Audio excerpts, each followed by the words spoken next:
Olá, gente, mais um bate-papo entre nós.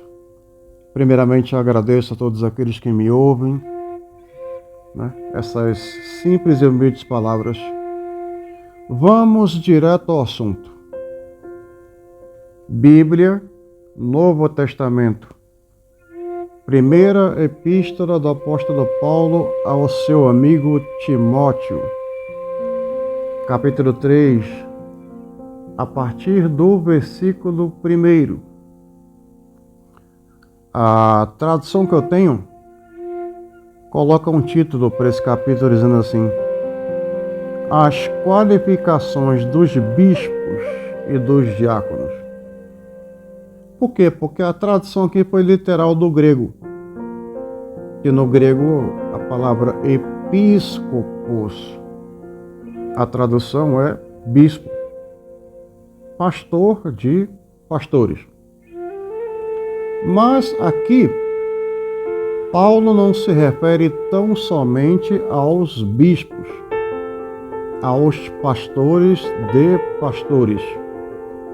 Ele se refere também aos pastores de rebanhos,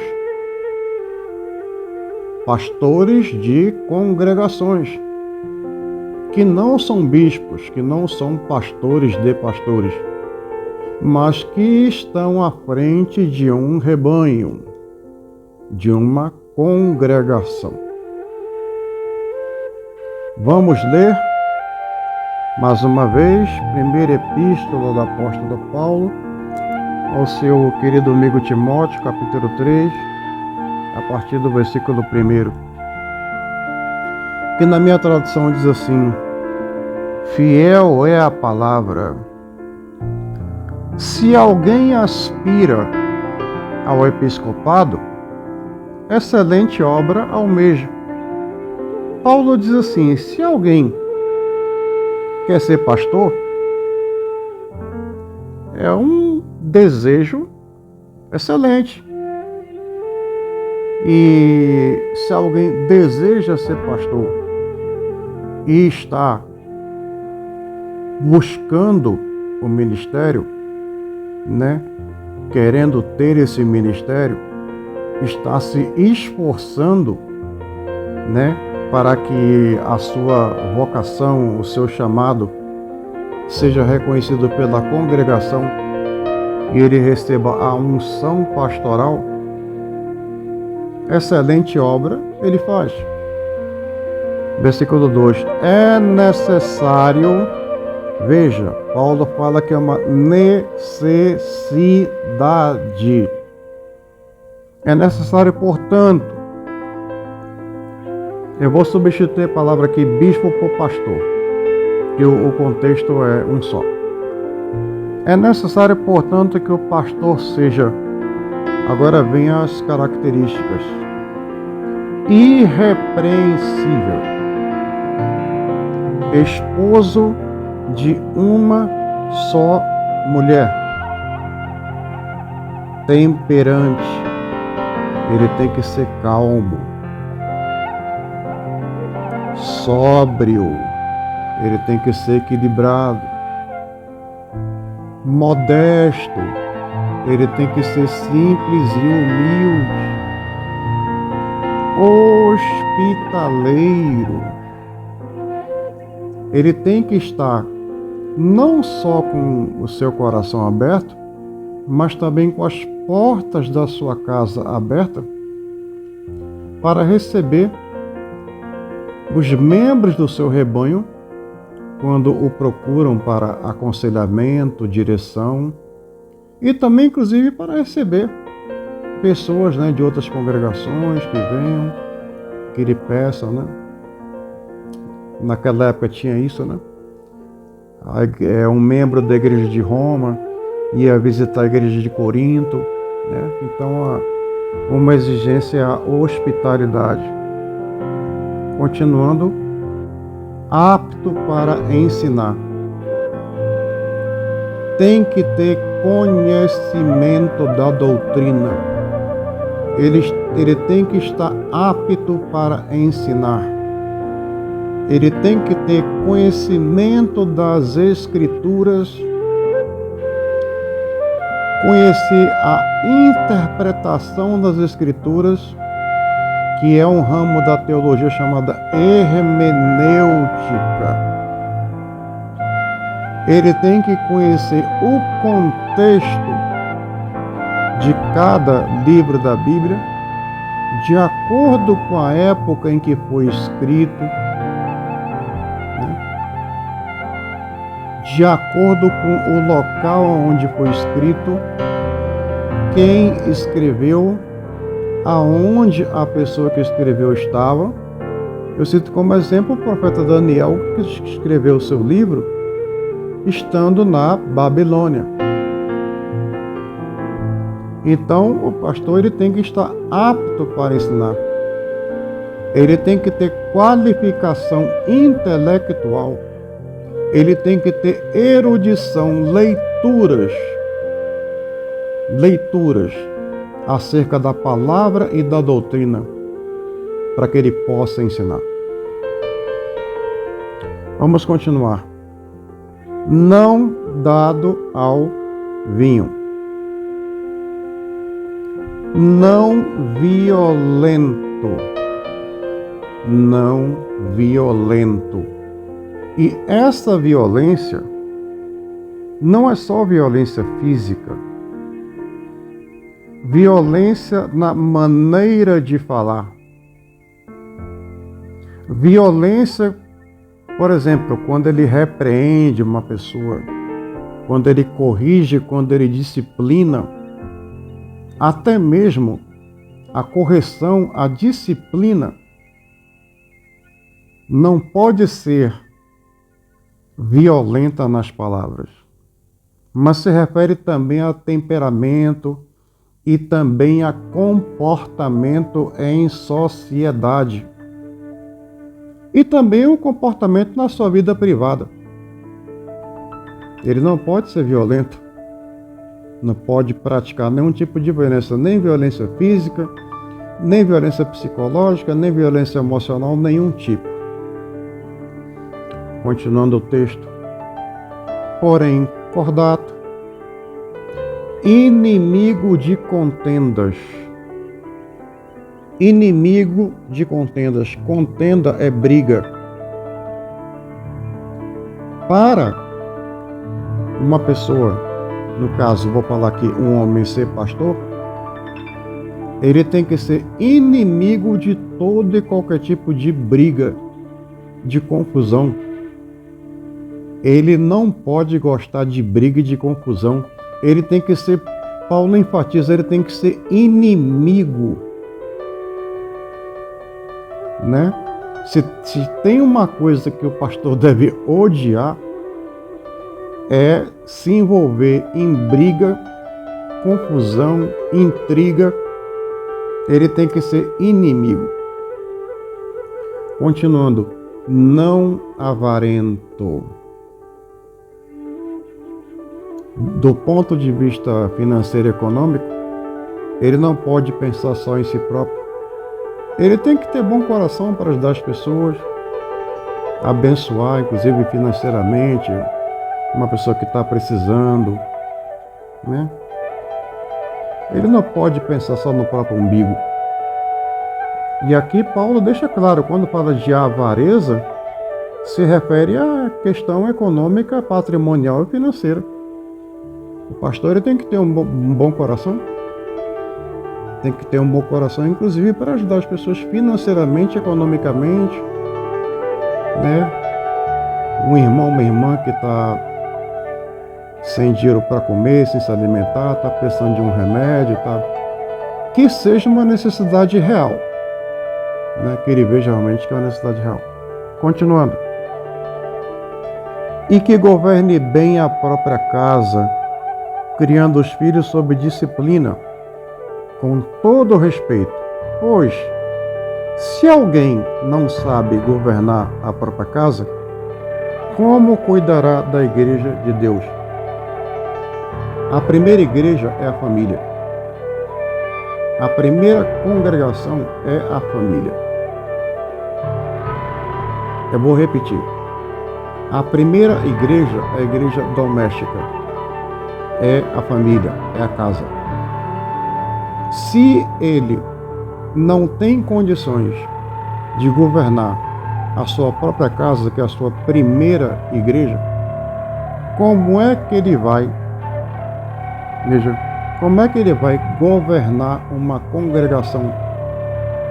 Como é que ele vai governar um rebanho que lhe for confiado? Não vai poder. Continuando.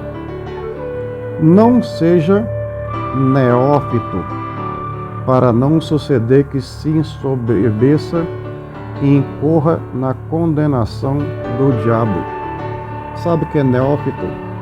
Neófito é inexperiente, é ingênuo, sabe? Neófito é despreparado, né? Como eu falei para vocês, ingênuo,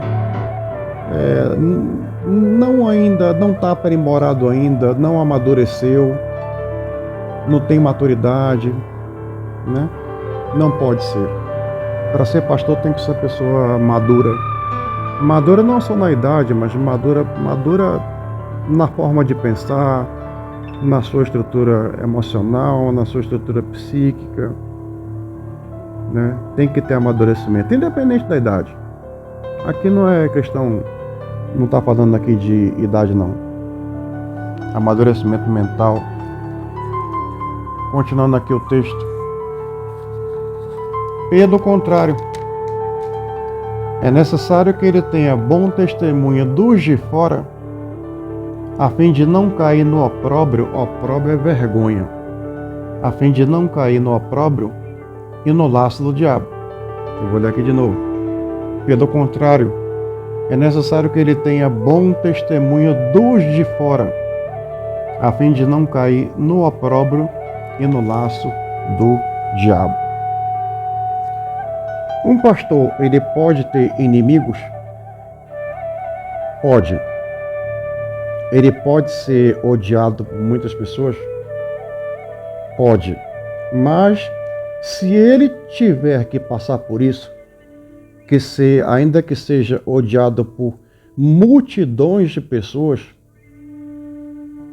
esse ódio tem que ser um ódio gratuito, sem o pastor ter dado nenhum motivo. Veja, um pastor pode ser odiado por toda a população do planeta, mas ele não pode ter dado nenhum motivo para esse ódio. Entendem? E, claro, né? As pessoas vão saber. Tipo assim, nós odiamos esse pastor, mas temos que admitir, ele tem uma conduta irrepreensível. Até aqueles e aquelas que irão odiar o pastor vão saber que estão odiando porque querem odiar. Porque motivo ele não deu. Nenhum. Então, volto a repetir aqui o texto. É necessário que ele tenha bom testemunho dos de fora, a fim de não cair no opróbrio. Opróbrio é vergonha, e no laço do diabo. Vejam, uma pessoa que não tem esses requisitos aos quais eu falei, se essa pessoa ainda não tem a unção pastoral, ela não pode receber a unção pastoral. E se ela já recebeu a unção pastoral, ou se ela se autoproclamou pastor e não corresponde a esses requisitos necessários aos quais Paulo estabelece, não pode receber a unção pastoral. Se já é pastor, tem que perder o ministério tem que lhe ser retirado.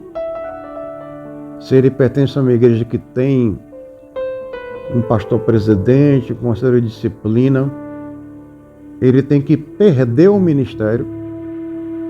E se ele se autoproclamou pastor, não é pastor. Não é pastor. Quem não atende esses requisitos não pode ser pastor, não pode se autoproclamar, não pode receber a unção. E quem já é, a unção deve lhe ser retirada. E quem se proclamou pastor e não atende, não é pastor. A Bíblia é um livro atual. Eu vou voltar agora ao Antigo Testamento, porque muitas das profecias do profeta Ezequiel não eram para a época dele. Eram para os tempos do fim. Inclusive, existem profecias que estão acontecendo agora.